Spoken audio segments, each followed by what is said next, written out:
तो मैं शुरुआत हेमंत दत्तरी जी से कर रहा हूँ कि हेमंत दत्तरी जी, आप हमें 5 मिनट में अपना आकलन दीजिए आज की स्पीच पर प्रधानमंत्री जी की।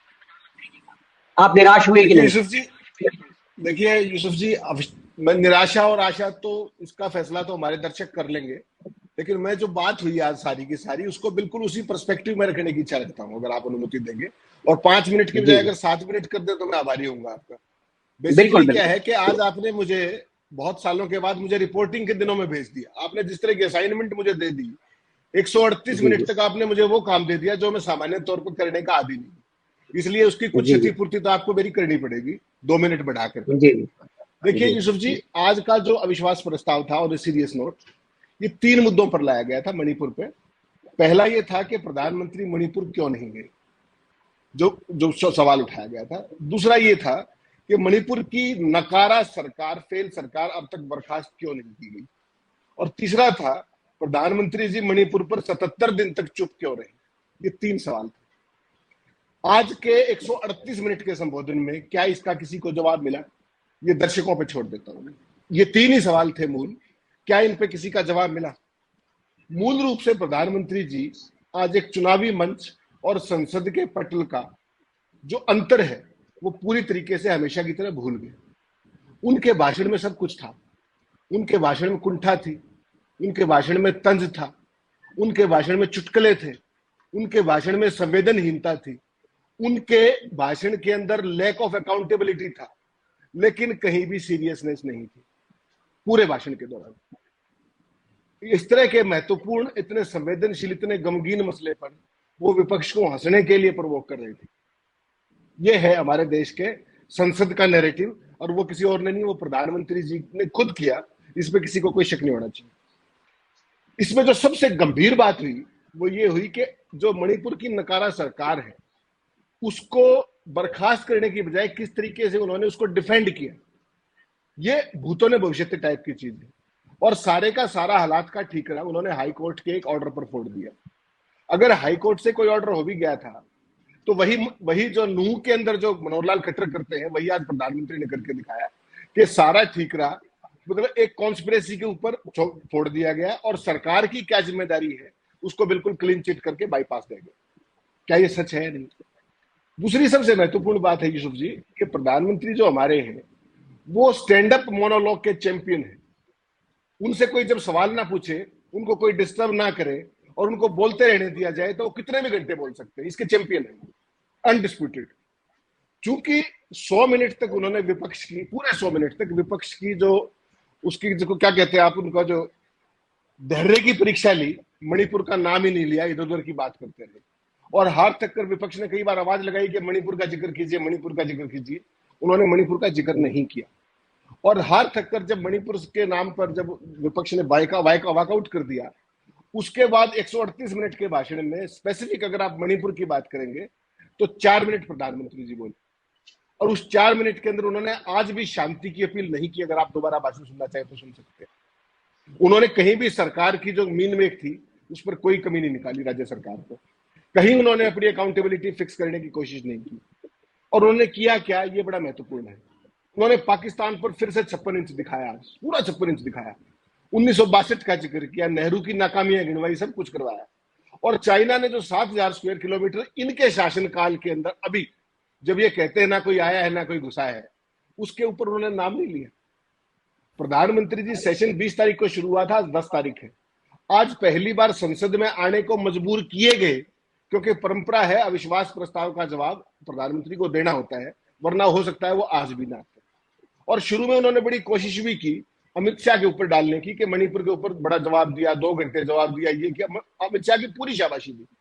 और जैसे ही विपक्ष वहां से बाहर निकला, क्योंकि उनको पता था अगर मणिपुर पे जो भी ये कहेंगे उसका विरोध होगा, इसलिए जैसे ही विपक्ष बाहर निकला उन्होंने फिर मणिपुर के ऊपर अपना राग अलापना शुरू किया।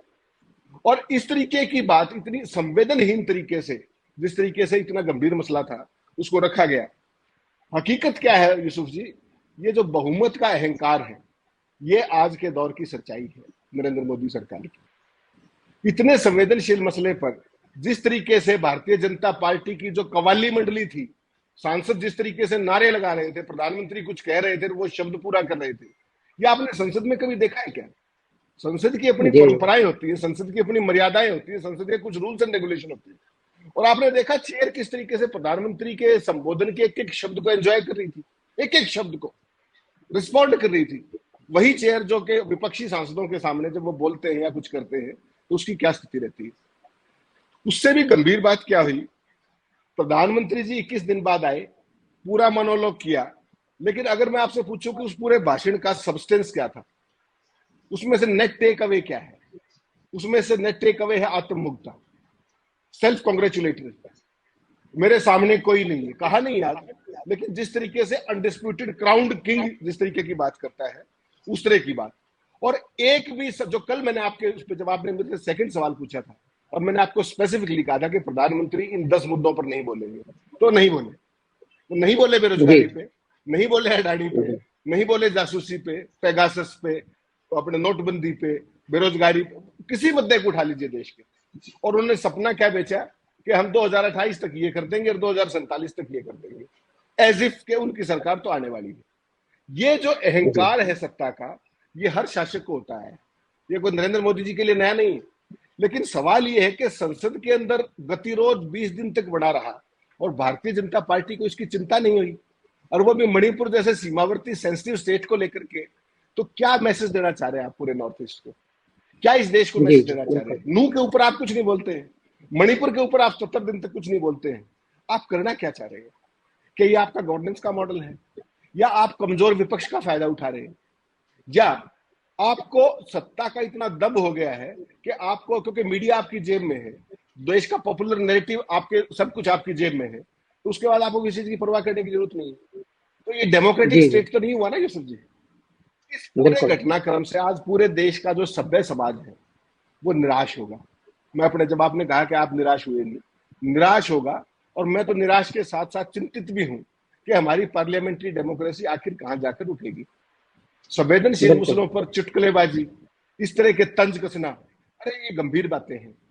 इसमें देखिए, अगर कांग्रेस इतनी दूध की धुली होती तो आज विपक्ष में क्यों बैठी होती, और मोदी जी को ये वहम क्यों है कि वो विपक्ष में नहीं जाएंगे कभी।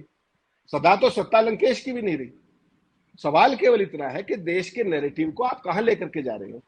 आपकी जो तबला मंडली वहां बैठी थी उसने बड़ी बढ़िया तबला बजाया आपका, हर चीज पर शाबाशी करते रहे, नारे साथ साथ लगाते रहे। ये संसद का पटल था, ये चुनावी मंच नहीं था, ये भारतीय जनता पार्टी की कोई इंटरनल इन हाउस मीटिंग नहीं थी।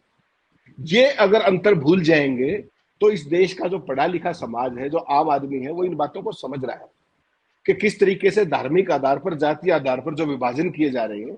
इस देश की सबसे बड़ी चिंता वो है। प्रधानमंत्री जी ने सपने दिखाए, ये नहीं बताया कि हाई नेटवर्थ वाले जो लोग हैं वो हर साल 15,000 क्यों छोड़ के जा रहे हैं। देश के लाखों बच्चे हर साल बाहर क्यों पढ़ने जा रहे हैं। आप तो हर साल IIM खोलने वाले थे। एक भी महत्वपूर्ण मसले पे यूसुफ जी मुझे बड़ी निराशा के साथ कहना पड़ रहा है कि प्रधानमंत्री जी का मोनोलॉग आज तक का सबसे बोरिंग और सब्सटेंस लेस संबोधन था। और इसमें उनकी जो ओवरऑल एक ऑरेटर के रूप में जो छवि थी, उसको अगर आप मेरिट्स पे तुलना करेंगे तो उसमें उनके अंक घटे हैं, बढ़े नहीं है, ऐसा मेरा मानना है। जी जी, बहुत शुक्रिया हेमंत अत्री जी। आपसे आगे बढ़ने से पहले मैं एक सवाल पूछ रहा हूं, क्या आपकी ओवैसी से बात हुई है? ओवैसी ने भी बोरिंग शब्द यूज किया है प्रधानमंत्री के भाषण के लिए, आपने भी बोरिंग बताया है। नहीं यूसुफ जी, आज आपने मेरे साथ बहुत ज्यादती कर रखी है। आज आपने मेरे को 138 मिनट तक उस काम पे लगा दिया जो मैं सामान्य तौर पे नहीं करता हूँ, तो इसलिए मेरे को किसी से बात करने का मौका नहीं मिला। जैसे ही भाषण खत्म हुआ मैंने अपना फ्रेम बनाया दिमाग में और आपके सामने मुखातिब। आज किसी से स्थिति नहीं। किरमानी जी, इतना बोरिंग था, भाजपा के सांसद ही सो रहे हैं, उसके ही वीडियो कांग्रेस वालों ने डाल रखे हैं। जी जी, बहुत शुक्रिया आपका। जी।